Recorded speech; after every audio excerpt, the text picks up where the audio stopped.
एक बार एक मुनि थे, कौशिक। वे परम ज्ञानी महान मुनि थे, जिन्हें अपने तप का अपार अहंकार था। एक बार जब वे एक वृक्ष के नीचे ध्यान में मग्न थे, तभी एक चिड़िया ने उनके ऊपर बीट कर दी। महामुनि का ध्यान भंग हो गया। वे क्रोध से तमतमा उठे। उनकी लाल आंखों ने जैसे ही चिड़िया को देखा, वैसे ही चिड़िया नीचे जमीन पर गिर गई और तड़पने लगी। तड़प तड़प कर चिड़िया कुछ ही देर में मर गई। महामुनि के साथ किए अपराध का दंड उसे प्राण देकर चुकाना पड़ा। चिड़िया के मरने पर कौशिक का क्रोध शांत हुआ। उसके जले हुए शरीर को देखकर उनके हृदय में दया का भाव आया। पीड़ा हुई। वे अपने कार्य पर बहुत पछताए, किंतु अब पछताने से क्या हो सकता था। उनका ध्यान भंग हो चुका था। वे दोबारा नहीं बैठे और कुछ भिक्षा प्राप्त करने के लिए चल दिए।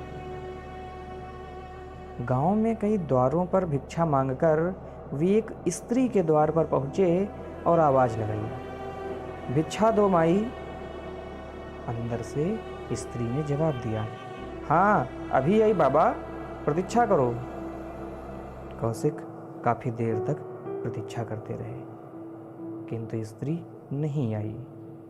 वह स्त्री उस समय अपने पति को भोजन करा रही थी। उसके लिए अपने पति को भोजन कराना अधिक महत्वपूर्ण था।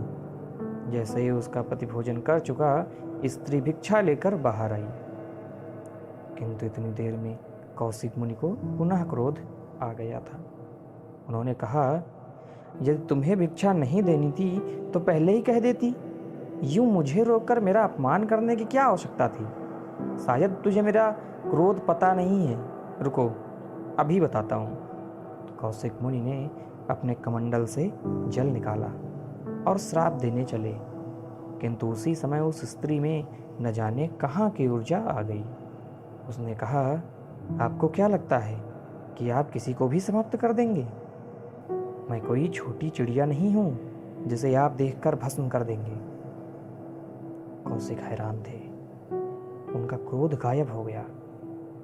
हे प्रभु, उन्होंने मन में कहा, इस स्त्री को कैसे पता कि मैंने उस चिड़िया को भस्म किया है। वे हाथ जोड़कर खड़े हो गए। हे देवी, उन्होंने उस स्त्री से कहा, आप मुझे बताइए कि आपको यह कैसे पता चला। आप में ऐसी कौन सी शक्ति है जिसके बल से आपको भय नहीं लगा। स्त्री ने कहा, महात्मा, आपको धर्म की सूक्ष्मता का ज्ञान नहीं है। आप मिथिला जाइए और वहाँ आपको धर्मव्याध नाम का मनुष्य धर्म की शिक्षा देगा। कौशिक मुनि वहाँ से तुरंत ही मिथिला पहुँच गए और लोगों से धर्मव्याध का पता पूछने लगे। उन्हें पता चला कि धर्मव्याध कोई कसाई है जो सुअर, भैंस आदि का मांस बेचता है। उन्हें मांस के बाजार में जाने की हिम्मत नहीं हो रही थी, किंतु वो कैसे भी करके गए।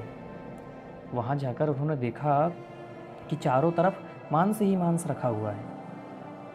कौशिक कैसे भी करके व्याध तक पहुँचे। उनको देखते ही व्याध उठ खड़ा हुआ और बोला, महामुनि, ये स्थान आपके लिए नहीं है। मुझे ज्ञात है कि आपको उस स्त्री ने यहाँ भेजा है। आप बताइए कि मैं आपकी क्या सेवा कर सकता हूँ। कौशिक फिर से हैरान थे। इस बार उनके मुंह से निकल पड़ा, तुम्हें कैसे मालूम कि उस स्त्री ने क्या कहा है। व्याध मुस्कुराया और उसने मुनि को अपने साथ आने का आग्रह किया।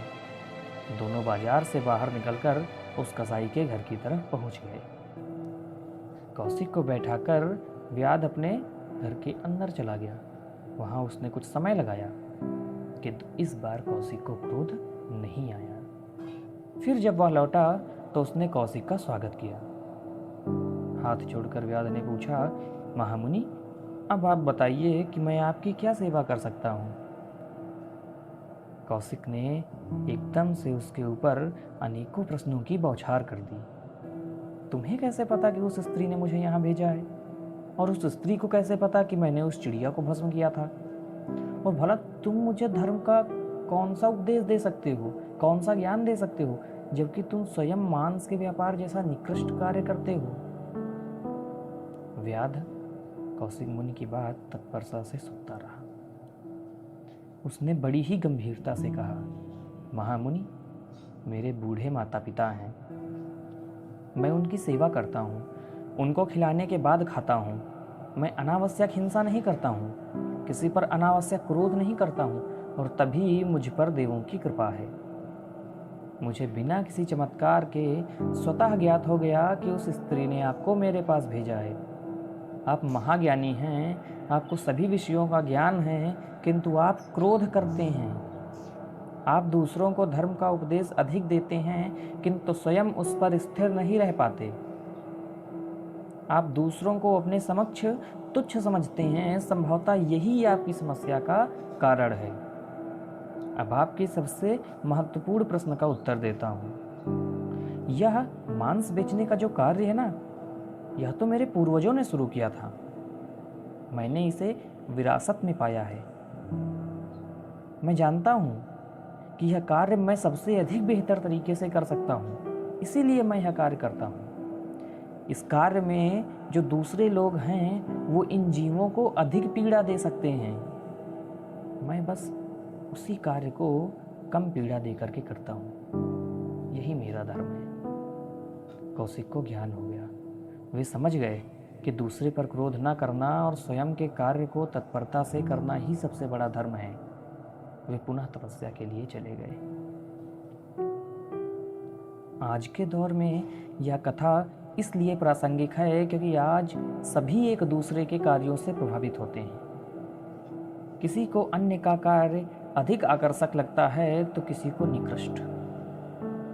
कुछ अपने कार्य को हीन समझते हैं, उन्हें लगता है कि वे गलत कार्य कर रहे हैं या गलत धंधे में आ गए।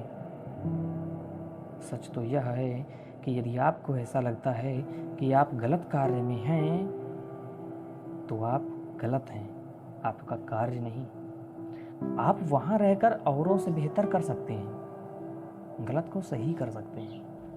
बिना किसी संकोच के अपना कार्य तत्परता और श्रद्धा से करना ही धर्म का सबसे बड़ा कार्य है। महत्व इस बात का नहीं कि आप जो कार्य कर रहे हैं वो अभी सही है या नहीं।